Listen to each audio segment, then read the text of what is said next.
வணக்கம் நண்பர்களே. இன்னொரு முக்கியமான விஷயம் பார்த்தீங்கன்னு சொன்னால், நம்ம எல்லோரும் இப்போ வந்து சமீப காலத்தில் இந்த பெண்டமிக்கு பிறகு ரொம்ப பாதிக்கப்பட்ட ஒரு விஷயம், பாதிக்கப்பட்டு அதனால ரொம்ப வலியால் துடிச்சிக்கிட்டு இருக்க ஒரு முக்கியமான விஷயம் பார்த்தீங்கன்னா ஜாயின்ட் பெயின். ஜாயின்ட் பெயின் சொல்ல போனால் கால் மூட்டு வலி, ஓகே, கை வலி, கை மூட்டு ஜாயின்ஸ், இந்த ஜாயின்ஸ் எல்லாம் ஷோல்டரில் ஜாயின்ஸு, நேக்கில் உள்ள ஜாயின்ஸு, இங்கே ரிஸ்ட் ஜாயின்ஸு, ஓகே, கால் பாதத்துக்கும் கால் கணுக்காலில் உள்ள ஜாயின்ட், இந்த மாதிரி ஜாயின்ட் பெயின்ஸ்னால நிறைய பேர் பாதிக்கப்பட்டு வலியால் துடிச்சிக்கிட்டு இருக்காங்க, வலியால் கஷ்டப்பட்டுருக்காங்க. ஸோ இதெல்லாம் நீங்கள் எப்படி சிம்பிளாக மருந்து இல்லாமல் குணமாக்கணும்னு சொன்னால் ஒரு அருமையான வாய்ப்பு என்னன்னு சொன்னால் சனித்தேரா ஃப்ரீக்வன்சி தெராப்பி.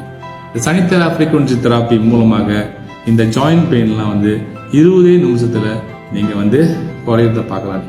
இதை நீங்கள் ஃப்ரீக்வெண்டாக செய்துட்டு வந்தீங்கன்னு சொன்னால் உங்களுடைய ஜாயின்ட் பெயின் ப்ராப்ளம் முற்றிலும் நீங்கள் தீர்க்கக்கூடிய வாய்ப்பு உண்டு, அதுவும் மருந்து இல்லாமல். ஸோ இந்த வாய்ப்பை பயன்படுத்திக் கொள்ளுங்கள், எங்களை தொடர்பு கொள்ளுங்கள். நன்றி, வணக்கம்.